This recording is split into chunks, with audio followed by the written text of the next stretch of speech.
Good afternoon, everyone. Good afternoon. Welcome to our session here today. Thank you all for being here. I hope you're excited for this next round of concurrent sessions that we all have. I'd like to welcome Dr. Andrew McIntosh, Chief Program Officer at RISE, to share our opening and purpose of our session. Thank you. Thank you, and good afternoon, everyone. Good afternoon, panelists. Really honored and excited to be a part of this panel. At RISE, we are really excited, passionate about using sports as a vehicle and a context within which we can impact racism specifically, but social justice and DEI efforts more broadly. And I think one of the things that we are absolutely sure about and has come out in discussions in focus groups with ADIDs and conversations with others is that we cannot do this work alone. It does indeed, pardon the cliche, take a village, all of us, to do this work. So, since DEI is a shared responsibility, the purpose of this panel is really to explore, how working with others across the campus can really expand the reach and impact of that work. Specifically, we want to look at the roles of the FAR, the SWA, and the ADID.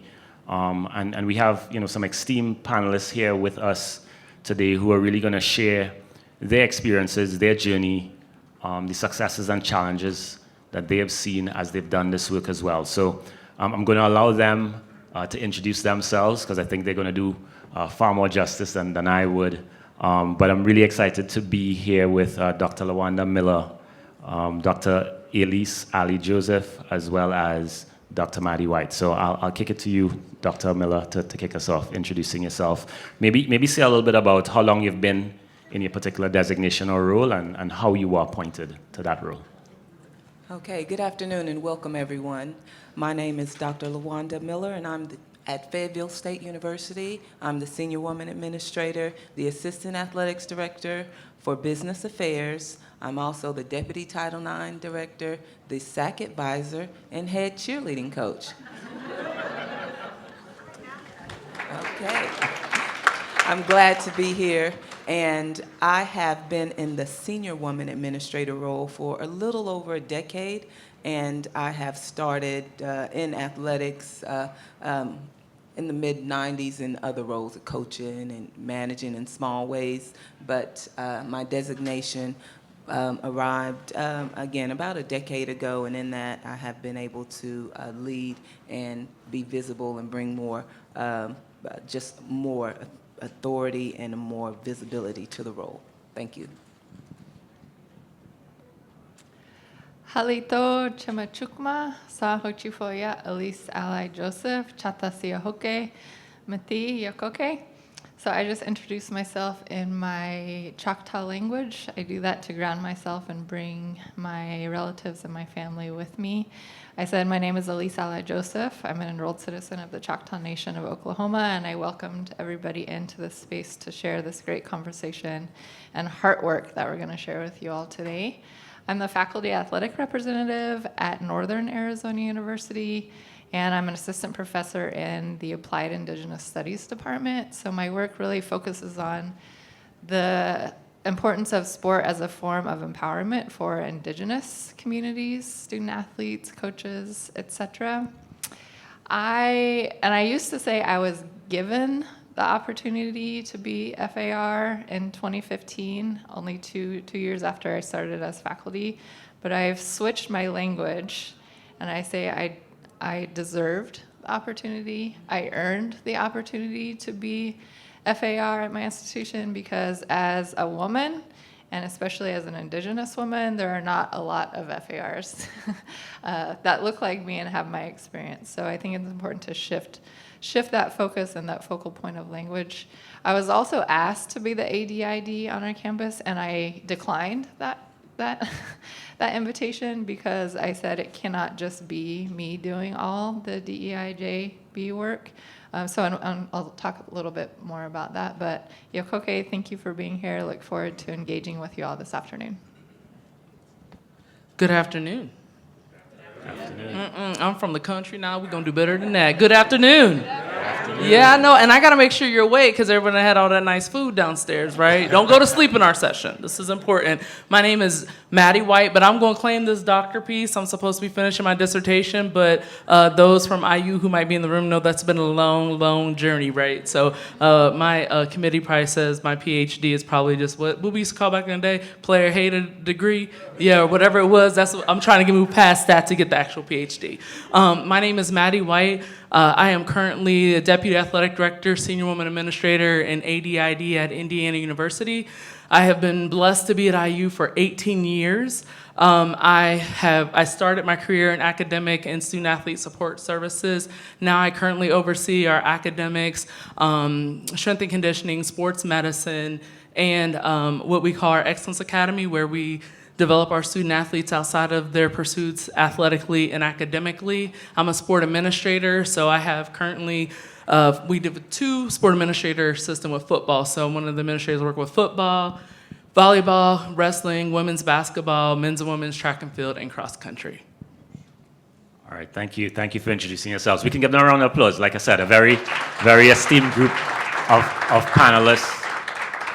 And one of the things that I guess strikes me immediately is that all of you all have been at your institutions for a number of years, and you also hold a number of roles. So we know that, you know, the roles that you hold in terms of these designations is just that. It's a designation, and you have other responsibilities in the department. So maybe say a little bit, each of you, and we can go in the same order, on how you support DEI or DEI justice and belonging efforts and initiatives in your departments. If you could maybe just comment on that, that would be wonderful.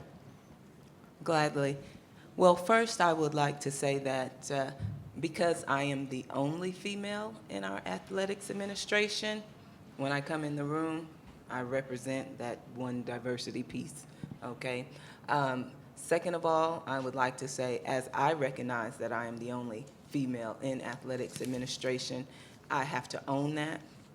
And in owning that, I have to make sure that my voice is heard, my voice is loud, and it's repetitive. And a lot of times, I mean, I'm just going to stereotypically say that sometimes the men, they just don't remember. It's not that they don't value, they just don't remember. So you have to remind them. And because I'm a secretary by trade, and I intentionally and initially didn't say how long I was at the university because that might allude to a lady's age, but I will say this is my 28th year at the university. And I started off as a secretary, receptionist, main person who answered the phone. So that role alone and that experience allowed me to network in as this main secretary in the chancellor's office, which is the president's office at a private institution.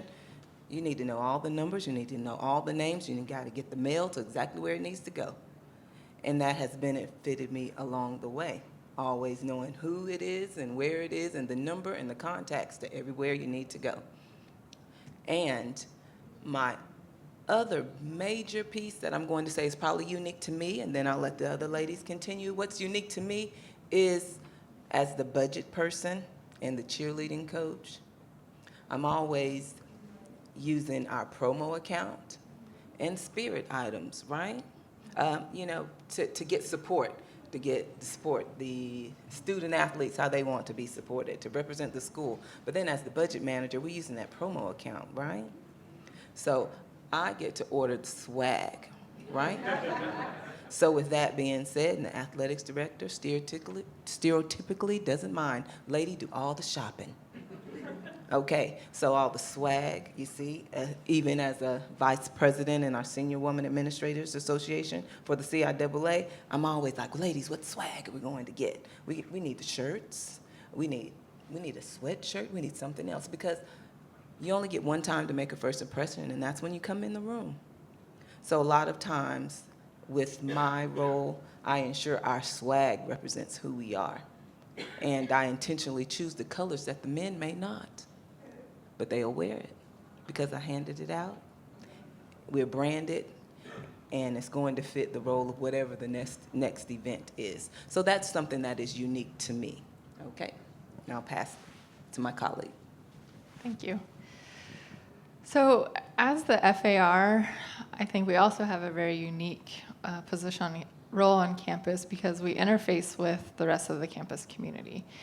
And as the FAR, as a woman, as an Indigenous woman, and someone whose whole research, worldview, life focuses on the importance of inclusion, representation of Indigenous student athletes and other marginalized groups, I think I'm very unique in that role. I don't think there's a lot of FARs that come to the table with my experience and my perspective. So, yes, I served as our inclusion pillar leader for our conference strategic plan. I sit on every diversity committee. I mean, I check the box of every DEI thing that we do on campus and in our conference office. But I'd like to talk a little bit about if you are an FAR here, which there's probably not too many of us, we need to change that. But if you work with your FAR on campus and either they do have experience or don't have experience, some things that you can take away and can do, right? So as I mentioned, the FAR really interfaces with campus community. So how can you work with your FAR to help them facilitate those relationships? So do you have an ethnic studies department on campus? Do you have an American Indian Studies department on campus? Do you have a IMQ campus program on campus? So how can you facilitate those relationships through your FAR? I think the time is dead and gone where an FAR's only role is to be in that box of academics and sign those waivers that go to the NCAA. That is gone. If we sign up to be an FAR, we have to have that responsibility to focus on the whole well-being of our student athletes, which at the core of that is inclusive work and belonging work. So as an FAR, we need to bring this to our presidents. We need to reevaluate our job descriptions. We need to talk about the importance of this to our presidents. We need to invite campus community into athletic departments that maybe our other administrators in athletics do not have those relationships. So again, it's really the responsibility of an FAR in this day and age, and I tell this to our FARs all the time, you cannot just sit in your own little box. If you don't have that experience, find a faculty on campus that does. Find a colleague at a different university in our conference that does, because we cannot sit and be stagnant with this work. It is our responsibility to create healthy, vibrant young adults, both at our institutions and then when they leave our institutions. So that's where I see my role as an FAR and other FARs, and I really encourage those of us who work with FARs to do that, to call our FARs out, in a sense, and keep us accountable for this work. So thank you. Within the various hats that I hold, so we have some great initiatives at IU, from our Anti-Hate and Anti-Racism Coalition to our IU Now, which is our network of women, to IU Connect, and our various students groups. I think that there's different ways to be plugged and connected, but what I felt like when I started at IU, and especially back in, y'all remember Champs Life Skills? Okay, yeah, the CHAMPS coordinators, diversity was a part of that work. And so as I progressed at IU, that kind of just stayed in my portfolio anyways. But what I found is as a sport administrator, as a administrator who oversees units, as someone on senior staff, I'm now in different places where I can talk about diversity or bring up things and challenge people in those different spaces. So as we're talking about how we're supervising our coaches in our sport administration group, we can talk about diversity there. When I'm talking to our sports medicine leadership team, and it's like, hey, we know that communities of color, we struggle with healthcare. Like, how are we educating our students? What are we doing? Like, outside of sickle cell, what other things are we thinking about to help make sure that they're healthy when they leave here? Academic services, we talk about who's coming in and who do we feel, even the words that we use. Is it underprepared? What is it? But how do we get these students the support that they need? So I feel like in my role and having the ID designation, like, it allows me to, and they know that these conversations are going to happen because that's a part of what I do. So it doesn't just have to be in a program or something else, but hey, let's make this a part of the conversation that we're having in these different places. Yeah, no, definitely appreciate that. I'll go back to you, Elise, and maybe just ask this. You are all women and women of color, and you have this tremendous responsibility to lead these conversations and represent around these conversations. You mentioned something like that as well, Dr. Miller. So do you get the sense that tokenism might be at play around this? How do you kind of, I guess, navigate that, being one of the only ones comes with that perspective, as you mentioned? Yes, I think tokenism is a issue, obviously. I come from a space where I think I'm the only Indigenous FAR now in the country. I did have one colleague, but she stepped down from that position, I think because of these issues. But then we think about with our student athletes as well, right? And so if you have student athletes that are the only one in the room, whether that's a Black student athlete, a Native student athlete, a trans student athlete, we have to be mindful of tokenism.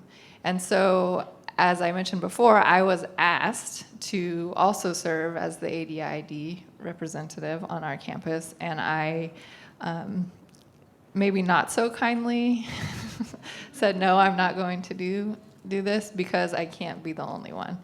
You are tokenizing me because of my experience, what I look like, what I can bring to the table. And I thought about it because, and I think Maddie will talk about this a little bit, but would I be able to be in spaces where I could talk about diversity if I was the ADID, where otherwise I would not be able to? And yes, probably.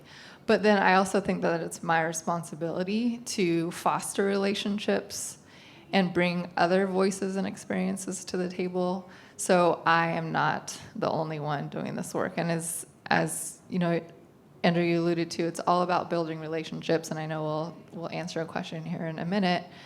But we have to be mindful and intentional not to point the finger at one person and say this is all your responsibility, because it's certainly not going to work.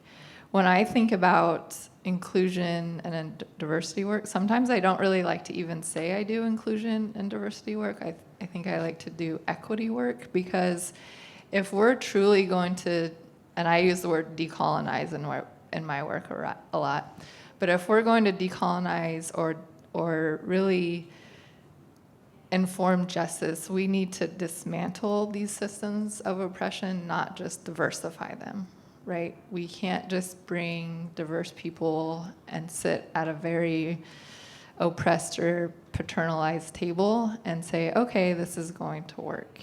We need to dismantle these systems of oppression.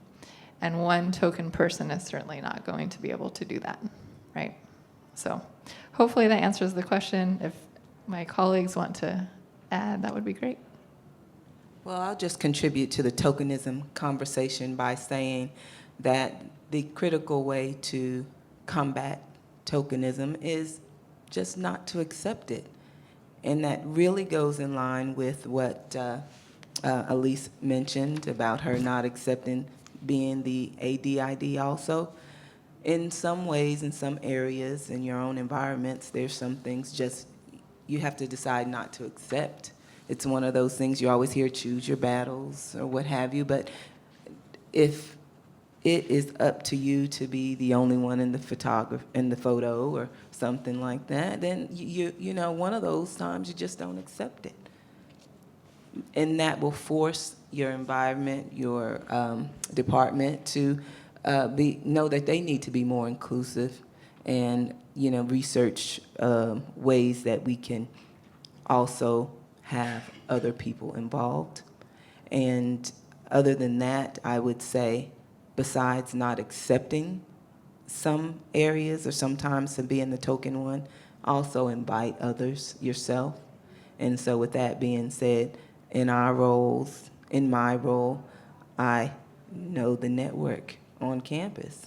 And so I can see ways where I can invite other people, even if it's not within our department, it's someone closely outside of our department who can contribute to whatever initiative that we're doing. And in that way, you're inviting someone who still looks like you, and you're not accepting that token role. And I think some of it too, as Dr. Miller alluded to, is like, hey, who can you bring into the space? What's those conversations look like? I mean, I'm from rural Ohio. there was always part of that as a part of my experience, like, oh, we can get Maddie to do it. Oh, Maddie will come. Oh, Maddie will say this. But then you learn, like, I'm not going to be used in these spaces, but when I get in that space, what am I going to do? Like, what am I going to say and how I'm going to interact? And then one of the best things a former supervisor told me is, like, just like in Noah's Ark, we come in twos. So particularly, like, some people want you to be the token person in the meeting so we can say we had someone, we had someone representing diversity and inclusion, or we had a person of color in this space when we talked about this policy, and somehow that made it okay, right? And in some of those spaces, it doesn't feel good to use your voice if you're worried, if you're not confident, or maybe worried about having the courage in those spaces. And so I quickly learned, like, hey, as that supervisor said, if I think this is gonna be someone where you just invite me just because of that, then we're gonna be like Noah's Ark. They took 2 birds, 2 whatever, we just gonna take 2 other people. I'm not gonna do this by myself. So to your point, inviting other people in. Yeah, I really like that. All of you kind of alluded to the building of relationships and relationships being important in getting the work done. Maybe we start with you, Maddie, and come back this way. But, what types of relationships have you formed, whether it be across campus, in conference office, et cetera, that have really allowed you to do this work and be more impactful around DEI efforts? Yeah, I like building relationships with folks, and I also come into the space understanding I've been at IU for 18 years, right? So I've had a lot of opportunity to interact with people, and so for me, I came from a traditional student affairs background. I wanted to be a dean of students. I started my career in multicultural life. That's what we called it back then. And so when I got to IU, I immediately wanted to talk to my student affairs buddies because they were talking in my language, and I didn't understand some of this athletics language, and they would send me when the students would be like, our coach would be like, these dorms won't act right. And I was like, well, they're not listening to you because they're residence halls. People in student affairs don't respond to dorms. Dorms are where you eat and sleep. Residence halls where you learn, you build community, and you grow. And so understanding how to connect across campus was easy. I'm not going to brag on my colleague Omar in the back, Omar Brown. Omar, wave your hand, please. Omar is one of our VPs at the Big Ten Conference overseeing people and culture and HR, but he's done a tremendous job in creating synergy amongst the different ADIDs and folks on our campuses who are working in our diversity space, and I'll talk about some of our initiative later. But then also, I don't do this work alone, so Lisa Winters, who's in the back, I love Lisa. Lisa and I've worked together 17 years, I got a year on her at IU, but like finding those strategic partners. Alyssa, you too, is a youngin' back there. Alyssa, that's our intern. Wave for Alyssa, wave, go ahead. But these folks, I can't be everywhere. But when Lisa is engaging with someone on campus, when Alyssa is leading one of our student groups, like, you know that these people are doing the right thing. So I would say those relationships have been tremendous. And also with the campus piece, I think it's important for them to know the work that we are doing, right? It's just not about, I tell people, it's just not about sports over here. Like, we're doing a lot of other things. And so when we engage in those spaces and develop those relationships, we get that credibility about the true work that we're doing to help develop and impact the lives of our students. I like that. Before the other panelists chime in, let me just follow up, Maddie. So I guess how did you decide that those are relationships you needed to build? How did you choose those people, identify those persons? It's clear that you have a great network. They're here supporting you. Yeah. Well, some of it's some of the work that individuals do, so it makes sense. Like most of us say, whether it's our cultural centers on campus, our diversity, equity, and multicultural affairs group, it's called DEMA at IU. So people who are leadership in that space, but I also know that my student athletes are going to be in spaces where it's not going to be primarily, for African American students. So I want the folks in the residence halls or different places where they'll be at to understand our values and the work that we do, but I also find in supporting them and the work they do, right? And you find out their philosophies. I've also learned about some spaces that don't feel safe for our students, because once you get into engage with their departments or where they're at, it's like, when this student comes and says that that's a concern, I see how they've treated or responded to me. Yeah, that really validates that student's concern. Got it. Did you have something, Elise? Yes, I think it's all about relationships. And I think building relationships, of course, with people across campus is vital, but I would also encourage us to think about relationships with the space that we're in, relationship with the land that our community and our university sits on, because we have to know, if we're going to be impactful and make a difference, we have to know the history of our institution, whether that's a land-grant institution. I mean, and I'm in Arizona, so Our institution sits on traditional homelands of many indigenous peoples, as I know all of our institutions do. So if we're going to be strategic, if we're going to make long-term impact and changes, we need to know the relationship with our place and where that can lead us. An example is, so we just redid our strategic plan, and one of our tenets is to be the leading institution serving indigenous peoples. And so how can we build a relationship with what we're doing at athletics and align it with our own strategic plan? And I think that's a really important point, is for all of us in athletics, when we're going through, if we're in Division I and we're going to be having to turn in our attestation of DEI review in November, how can we align what we're doing with the campus community? And I think that's a really important point. But the example is, so at Northern Arizona University, we are surrounded by 3 cemeteries. It's a really interesting layout, but so you drive through campus and on the 3 sides there's a cemetery. And for a lot of indigenous communities, being around death can be very harmful to our spirit and our psyche. And so this has been an issue that's been going on for a long time with, you can't move a cemetery, we're not gonna move the institution, but is there meaningful ways that we can work together to help our students feel more comfortable? And so it was a few of actually our indigenous students a few years ago who brought this to attention to our athletic department, and then worked with some of our other indigenous student-led organizations on campus. And so now we're in the process of creating plant growth and other forms of kind of shielding those cemeteries. We've also passed legislation where our students can now use ceremony in the dorms that overlook, so they can smudge themselves. They can take care of themselves in other ways where they're now able to do so.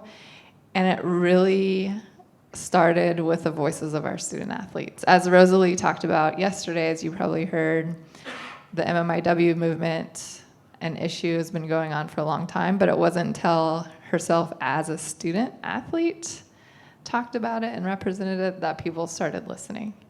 So that's just one example about the importance of relationship, the importance of the history of your campus, right? And this brings into what was talked about yesterday, the truth-telling as well. The history of our campuses are probably pretty damn ugly, right? The history of colonization, slavery, this very ugly histories within the maybe development of our campuses, the exclusion of students when our campuses arose, right? But it's important to acknowledge that if we're going to make a change and make a difference. Thank you. And that was well said, caught my attention.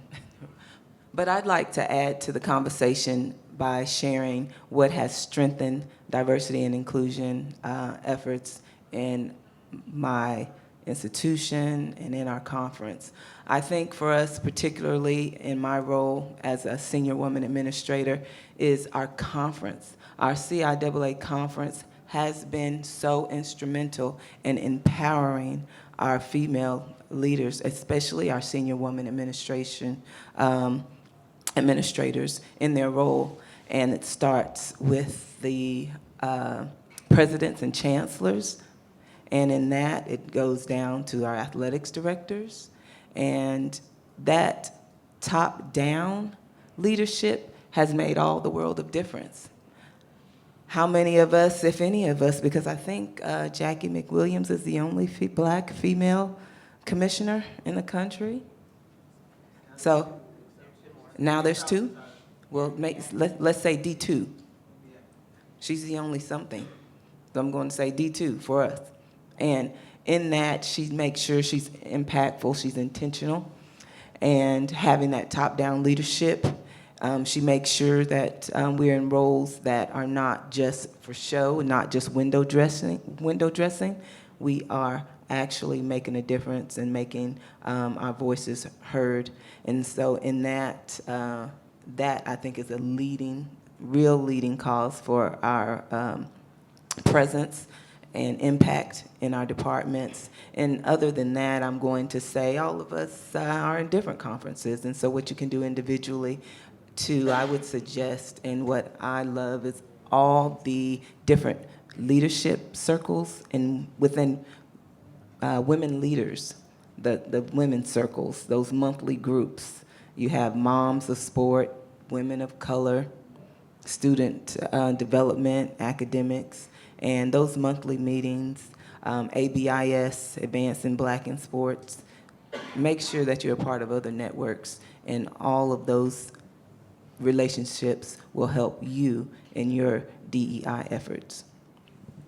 You know, specifically for Elise and Lawanda, I was just wondering, you know, given that the ADIDs are a relatively new role, the FAR and SWR have been around a little bit longer, are there specific strategies that you all have thought of or probably employed already that allow you to support ADIDs coming into the role or allow you to work with them around some of these initiatives? So just wondered your thoughts around that.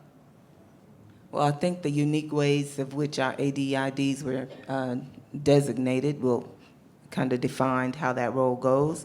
And for us, we have our Director of Student Engagement in that designation, so she's outside of the department, but she's also involved with student engagement and the director of that for the whole university.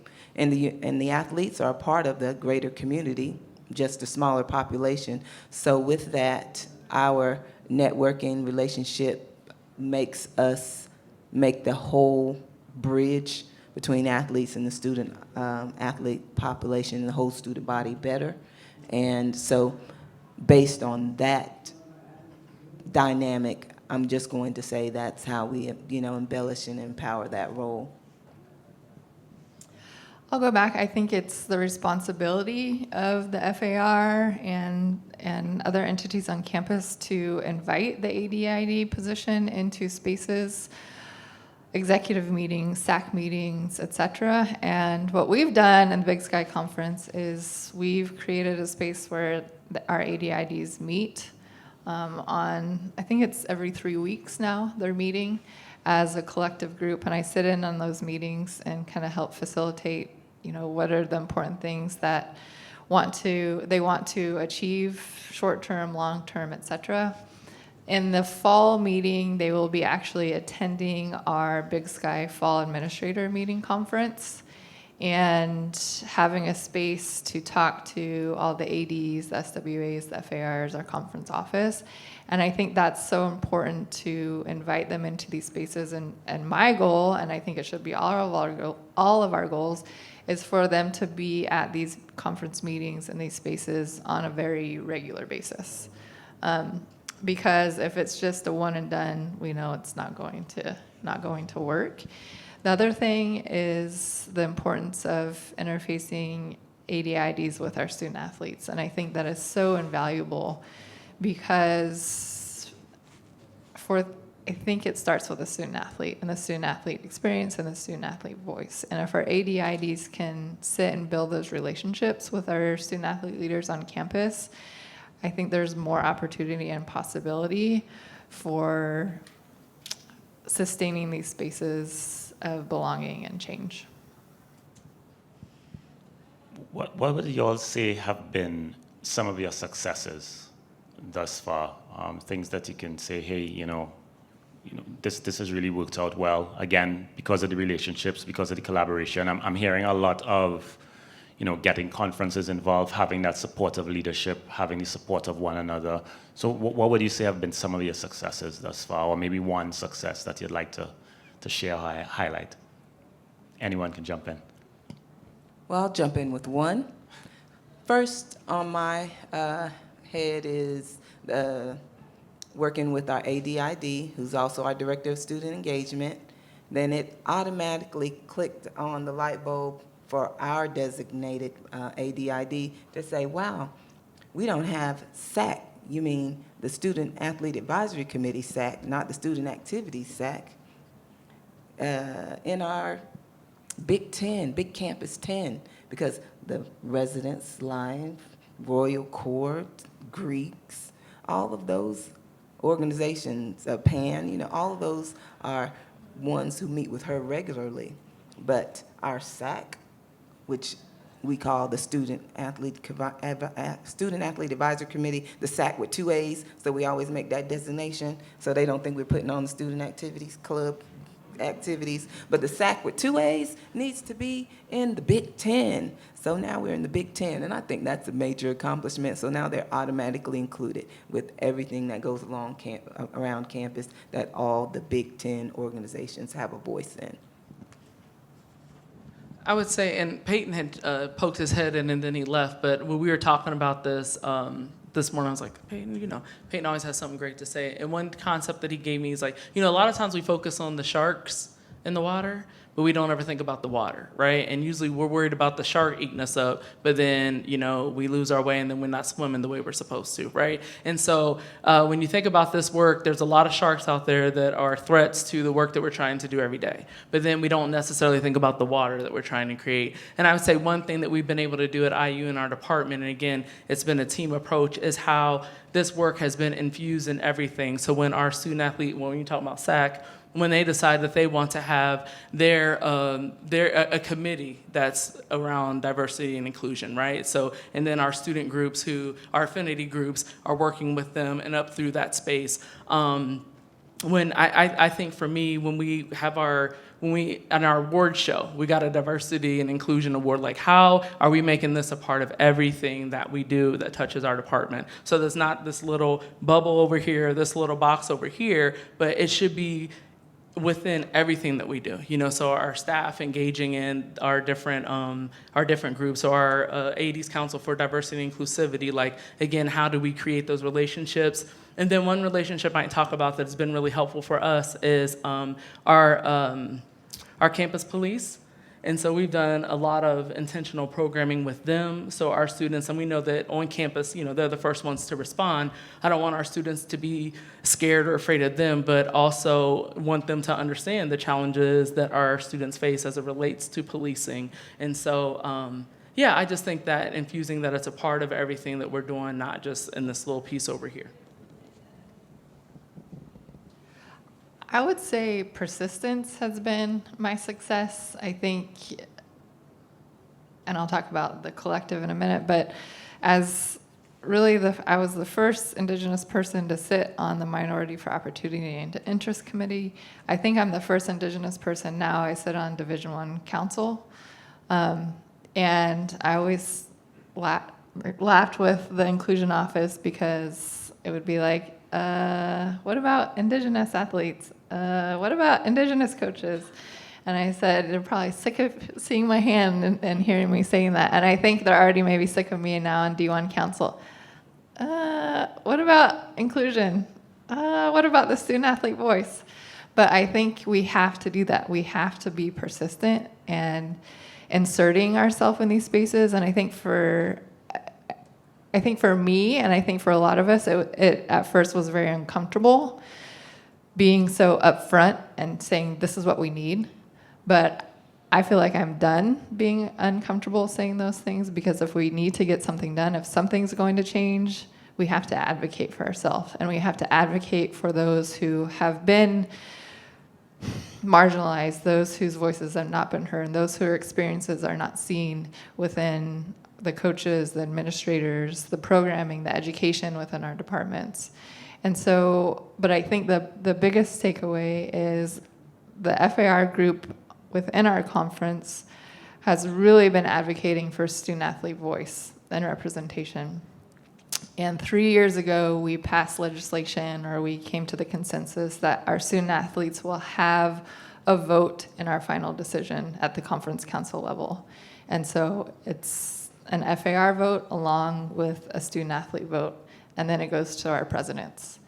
And I think by creating these spaces for student athletes, you would think, oh, well, that doesn't allude to inclusion, diversity, equity, and belonging, but it does, right? Because those student athletes that are voting carry the experiences of their fellow student athletes where they were not before.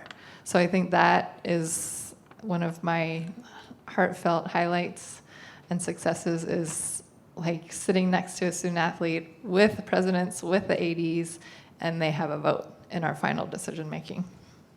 Yeah, no, absolutely. I mean, having a vote and having a voice, having that sense of belonging, I think is definitely a success, and definitely at the heart and the core of the work that we're doing. Maddie, you kind of alluded to some of the sharks in the water. I don't want to focus too much on the negative, but I do know that there are some real challenges in doing this work. So maybe, what are one or two of the biggest challenges you've faced, and maybe how have you strategized to overcome those? I think that might be helpful for the folks listening on.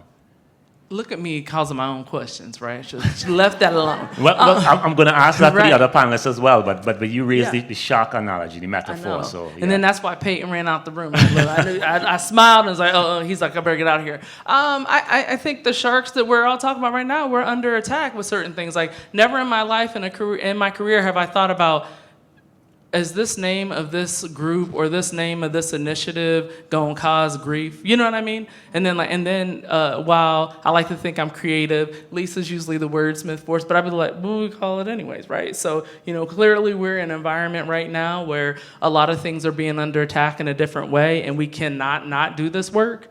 But I've never thought I'd be in a place of like, how do I do the work but potentially might have to hide it? Like, what's the words that I have to use so that this committee can still be a thing?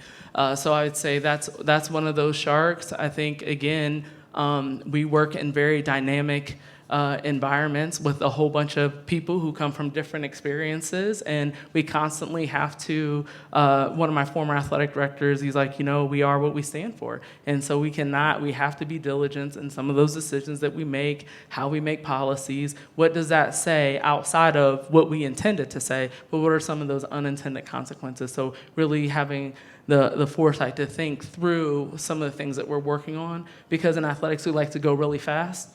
And then you do something really fast, you be like, dang, that didn't work the way we thought that was going to work, And I don't like to really have to undo things, so trying to be mindful. Got it. Anything from you, Dr. Miller? Well, I interpreted the question about challenges a little differently. Okay. The challenges that I wanted to mention and just address is really how we wear different hats and how those mesh and then can be overwhelming. Because again, as a senior woman administrator, you need to, be accountable and using your voice and being present and everywhere that decisions are being made. And then I'm going to say the Student Athlete Advisory Committee, a very important advisory role that you need to have our student athlete leaders active, visible, and present and making a difference in their role. And then as a deputy Title IX coordinator, you have challenges and you'll see places that you need to address or, how are you going to get all those things done? To me, that's the challenge. And with that, it can get overwhelming, but I've also learned that you do have to just sit back and realize that you can only tackle one thing at a time and then communicate. Communicate with what you're going to address that little at a time, and then communicate with the rest, that the other areas that affect them, say when you're going to get to those. So I'm very intentional about saying, I'm at the NCAA convention this week. I will get to XYZ, XYZ, and XYZ when I'm back. I'm this week, but I'll get with this and that when I'm back. And then everyone's okay. And so with that, I'm just going to say, if you're at an institution where you do wear several hats, I think the amount of communication and you can't do it too much or too often, but let them know that you've not forgotten, but you will get to whatever area you're supposed to, then you can just settle a little bit and not be so overwhelmed. I'll just add quickly, I had a coach right when I started as FAR the year in tell me that he will never recruit a Native student athlete again. And he had one bad experience with one Native student athlete. And I almost fell over in my chair. And I think the weight that student athletes have on their shoulders to perform in all capacity, but then you bring in these intersectional identities, maybe the only one, et cetera, it can be really overwhelming at times. And I think within athletic departments, I think about my role as a FAR. If I was, let's say, an associate AD within that department, could I have gone to the AD and say, look what this coach just told me, this is wrong? Like, would I feel comfortable doing that? I don't know. But as a FAR, I sure as hell felt comfortable doing it, right? And I went straight to my president, and I went to my AD, and I told them what had happened. That coach is no longer there at the institution. And I think that brings me back to the point what I was talking about. If we're going to achieve true justice and belonging, it's about dismantling these systems, not diversifying them. Because, I could have said, well, let's bring in a few more student athletes of color. Let's see how you interact with them, right? Do I want to bring student athletes into that space? Heck no, I do not want to bring student athletes into that space of oppression that coach is exemplifying. So just the point, as an FAR, I think we could be such a resource for those within the athletic departments that maybe feel that they can't bring something to their supervisors or the presidents. Please utilize us, because we are in a space where maybe we feel like we can, and we're not going to have repercussions, or we might not be fired because we're bringing those. So that's what I want to share with you. Please utilize this unique role of your faculty athletic representative. If you feel like you can't on your campus, please reach out to me. I will reach out to them and help facilitate that relationship. I like using people who have tenure, whereas I used to tell my students when I was advising, I got 24-hour tenure. If this key works tomorrow, my tenure is still here. If it's not, so I'm all for that. Yes, let's use the faculty. Yeah, I think I'm hearing that, while the various designations can be challenging to have multiple designations, there's also a lot of value in having some of that separation as well, which is good. But one of the things I hear coming out from you, Elise, is, hey, we need to be educated and focused and have a particular mindset, philosophy around dismantling systems of oppression, a mindset and a vision around justice. So I guess, if each of you could maybe share this, and then we'll open it up for questions from the audience. How do you all keep abreast of issues of diversity, equity, inclusion? You're obviously at the Inclusion Forum, so I'm expecting you get some of your education and your knowledge here, but what else do you all do that keeps you abreast of these types of issues? Start with anyone first. Okay, well, I'm going to say what has, as of recent, been a very valuable tool is the We Coach programming. They offer a lot of valuable resources and programming monthly. And I found myself also making sure that I am intentional about making sure I'm on, but also sending quick reminders. This was about to start. This is about to start. Let's email, let's text, let's group me, because it is so refreshing and so rewarding to see and hear from the experts that they have on their panel. I've learned so much from their different programming offerings. I would say second that comes to mind is Women Leaders. Everything that they offer is great. And the third thing that comes to mind, which is a little new, but I've been getting on their programming too, and that's the ABIS, Advancing Blacks in Sports. And that all combines to say, as an advice and a recommendation for everyone, is just to network and go outside of their campus and even their conference. And that is the best way to grow and evolve and become that lifelong learner. And we are always saying we are at an institution of higher education. Education is our reason for being. So it has to start with us. So let's continue to commit to be lifelong learners. Well, I think Dr. Miller said it all. Be a lifelong learner, okay? Read an article. When I said student affairs, I have student affairs colleagues in here, people who did a student affairs program. Amen, right? You remember the student development theory classes that we had? I have dusted off. I've been looking for my yellow book because when I talk to, and it doesn't just apply to students, right? So we know that developmentally, used to be K through 12, but those of us in student affairs, we believe this time from 18 to 22, but COVID, I feel like it's 26. But like when our students are on campus, this is a very instrumental time for their personal development, how they're developing their identities. We're having all these panels talking about our identities and the intersectionality of these identities, but like, I would say, Maddie, you when you were in school, you learned how these identities, how we can form them. You know, when we have hate incidents on our campuses or in our national environment, that's going to move some of our students to a place where they feel stronger in their identity. Some of them, they're going to retreat. Some are trying to figure out what it means to be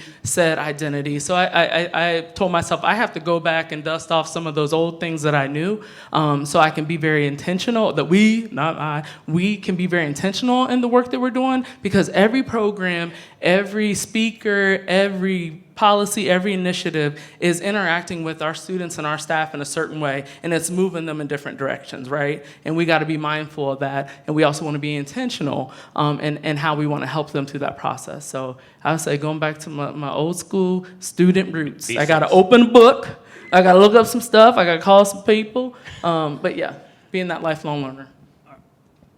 Go ahead, Elise, and then we'll take any questions Okay, that real the audience quickly, might have. I love both of those answers. I would just say connect with the students. I mean, if you're going to learn anything about what's going on, what you need, what's working, is talk to the student athletes, and not in a a formal setting. Even say, oh, this is our whatever weekly meeting. We need to sit down. No, be spontaneous. Go and sit down with a group of student athletes that are sitting there and studying. Ask them how they're doing, what do they need, what experiences have they had this week. I think that's so valuable, is to hear from the voices of student athletes. And then one thing I'll say as well is I talk about the importance of sustaining spaces of belonging, or as was said yesterday, truth telling. And I used to say create spaces, but I think that disconnects us from the work that's already been done, right? So we have to think there's work been going on, whether it's called DEI or not, it's been happening for a long time, right? And so to honor that work and build upon that work, because it has to have been happening somewhere on your campus. It has to. Again, whether it was documented, whether it's called DEI or not, it probably wasn't, but it was happening somewhere. And so find those spaces and sustain them. Thank you. Are there any questions from the audience? Do we have? I can use my mic. Yeah. Hi, I'm Christy Kopitz. I'm from a D2 in northern Minnesota. My question is for you, Elise. I'm just curious, is like, what do you see for the expanded FAR role, and like, how would I maybe talk to my FAR about like additional ways that she could grow, so we can grow in that area a little bit? Great question. So there's the National FARA Association meeting that's every year in November. And I'll say it was a long time until we actually had any kind of session or talk around DEIJ. But our last year, Naya Blair came in, did a great presentation. The previous years, there's been discussion around. And now that I sit on the executive committee on that, and again, I'm always raising my hand and saying, what about inclusion work? So I think that's an opportunity. And then also working with your fellow conference FARs is a great opportunity as well to build connection. I mean, I have a group chat with all my FARs in my conference, and they're like from the most different walks of life than me. It's awesome to just be able to text and be like, what are y'all doing on campus around X, Y, and Z? How can you help me? Really. So those are two things. But then also just get involved. Like, we have a anti-racist working group in the College of Education that I'm very involved with. I'm not in the College of Education, but I sit in on their monthly meetings and then bring in the perspective of how can we help athletics as well. So find those little spaces on campus that are already doing the work. Any other questions?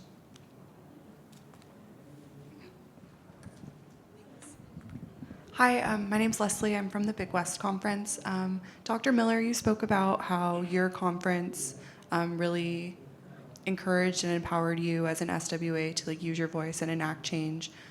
As a conference administrator, Like, do you have any best practices, or really anyone on the panel that we can do at the conference level to support DEI/BJ work, or empower you in your own individual voices in your roles?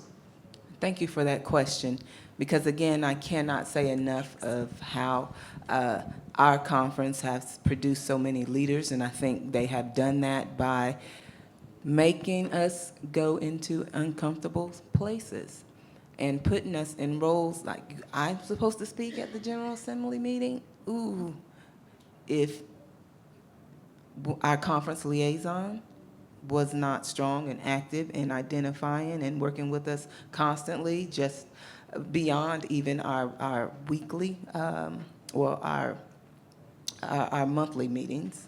But in between there, shooting notes, we have a group me, check this out, look at this podcast, here's a book. Those things help culture us and prepare us for success.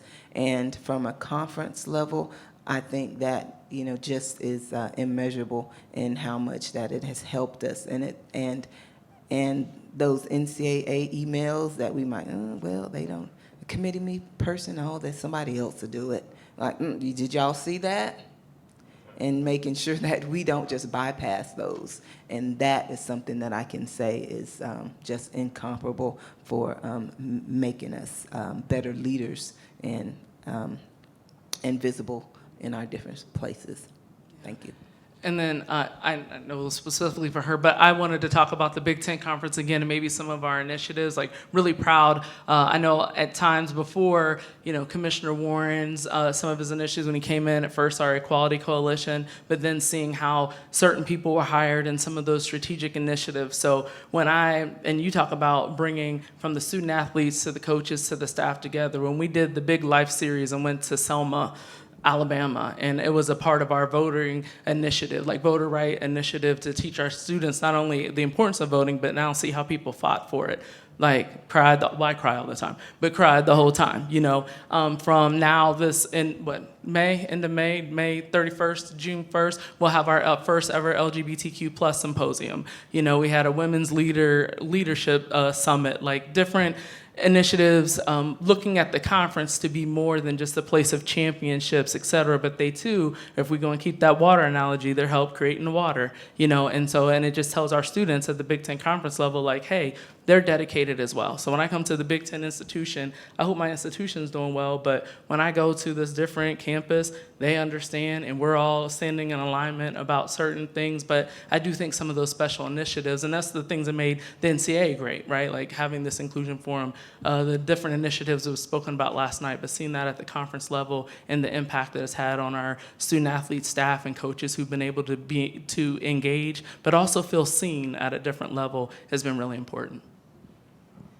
And I just wanted to elaborate just a little bit more, because I'm not sure if this is the structure of all conferences, but in our conference, the SWA is on every championship committee. And that has forced us to learn the sporting codes. Well, I may not have done that. So golf championship, I got to brush up. Okay, so I think that's very important too, to make sure we're in committees and football and basketball, there's two of you, not just one. And so that conference level push is another avenue that I think is important, and involving the other D2 for us, again, started at conference level. So the SCIAA and SIAC, we've had a SWA Connect, because we're the only Division II HBCUs. What are our challenges? Let's share, and let's help each other. That was a conference-led initiative, and again, conference level, your interest in that just really makes me happy for any other SWA beyond who would be below you.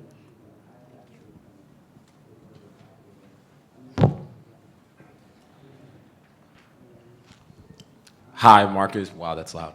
Marcus Crawford with. Are they awake? Yes. All right, Marcus Crawford with St. Leo University. You guys are talking about tokenism, and obviously you have the choice to say no, and that kind of shuts down the tokenism. But then there's the other option of saying yes and breaking down walls and inviting more in. How do you decide when it's time to say yes and when it's time to say no?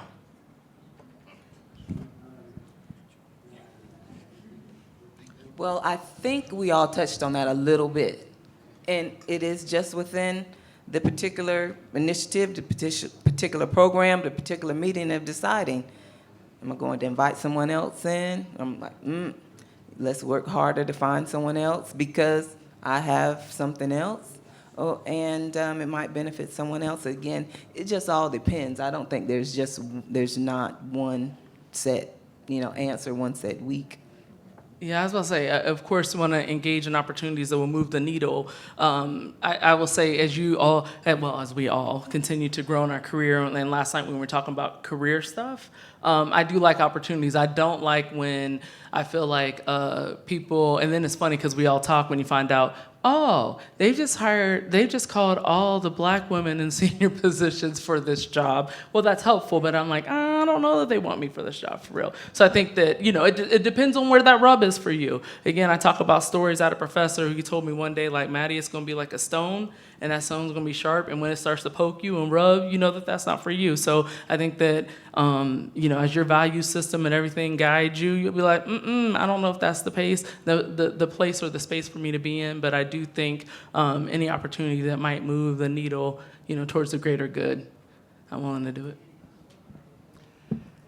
I would say switching that terminology, as I mentioned before, I used to say no, but there's maybe this other person. It's no, and I know this phenomenal person that will fit, will help, will engage, will sustain that sense of belonging.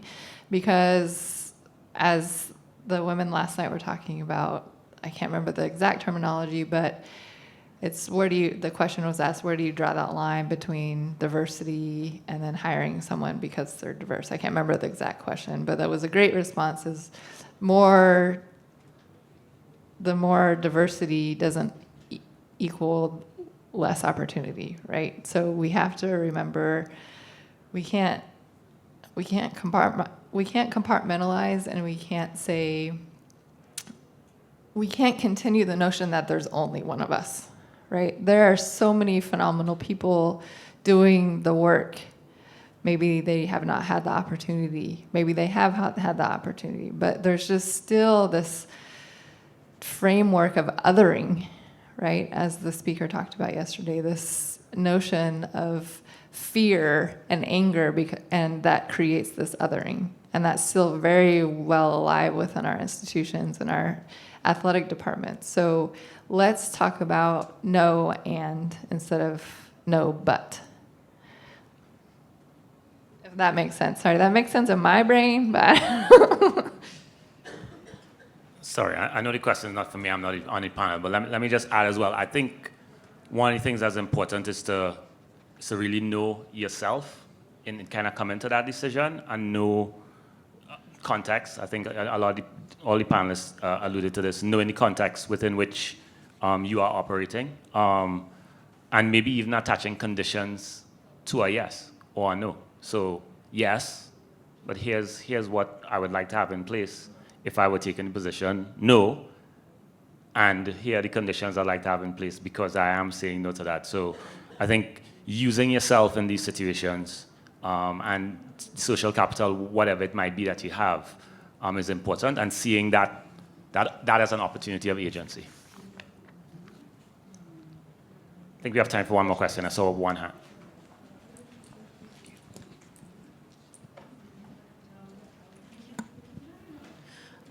My question is for Dr. Elise. A little bit of a commentary first. Thank you for using the term decolonized. I think that's a little bit ironic because NCAA is an industry, but I really appreciate you using that language. We're having these conversations. And my question is, earlier you caught my ear when you were discussing the legislation that was passed regarding smudging. Believe it or not, we actually tried to have that conversation at our university as well, and it was shot down right away because it was deemed like fire hazard. So what would be your recommendation to kind of safeguard or ensure that that legislation gets properly implemented once it does get passed and it doesn't become something that's like well-intentioned but just ends up being sort of performative and not really implemented? Great question. So we have certain designated buildings on campus where students can perform ceremony that has fire, I guess you could say. So smudging is lighting tobacco or sage and blessing yourself with that medicine. And so it's in policy now, it's written in our policy. So it's not just something that was hearsay, right, or sent in an email. It's actually in our institutional policy that the certain designated places on campus, it's not just certain dorms or certain buildings on campus, around campus, that students can smudge and take care of themselves as well. I would gather as many voices as you can to, if it's that or other initiatives around campus. Again, look to the land and the relationship with the land that your campus is on. And I think that holds a lot of power when we're talking about decolonization and indigenization of space. That's really where it started, is if we're going to honor the traditional homelands of indigenous peoples that have been here for millennia, caretaking this space, we can't just say that, we have to implement it and we have to act. Right? And so that is one example of the descendants and the people that still live there. How can we honor their space and honor their belonging within this space? So going back to those relationships.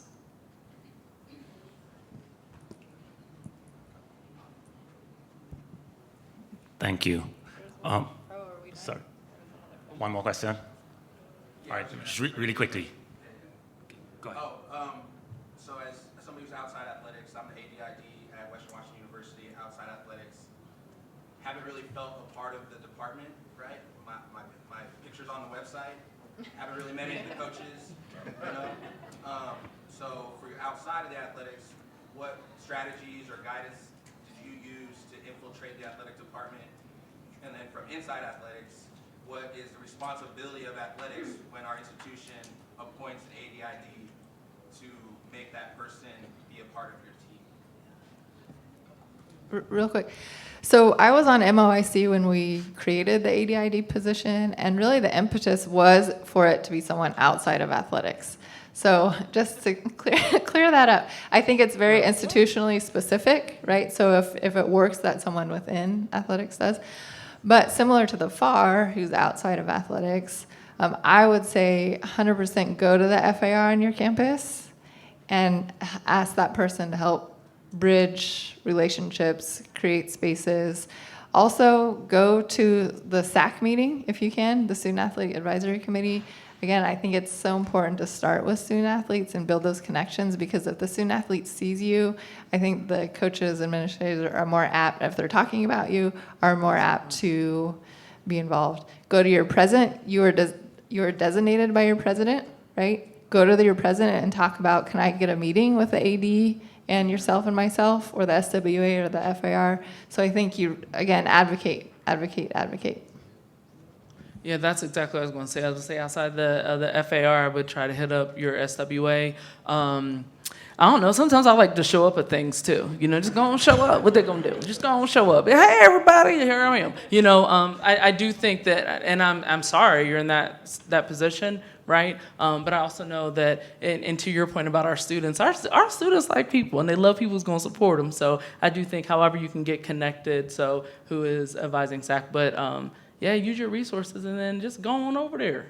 Go over there. Now, I wouldn't say during the basketball game, be like, look, I'm going to stand in the middle. Let somebody go, I'm doing something here. But you go on over there. We're welcoming people. So come on over.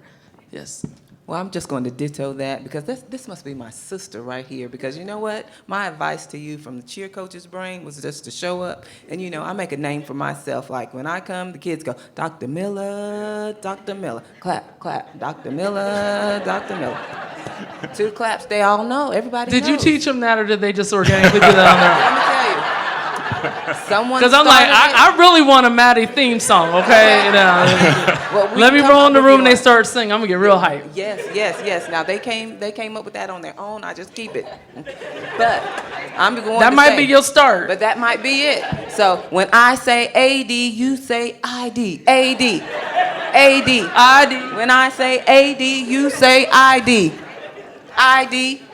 ID. There he goes. Come Y'all in the know you have room. not done that in one session here, okay? Okay. Come in the room. Come in the room. That's my advice. I wanna start.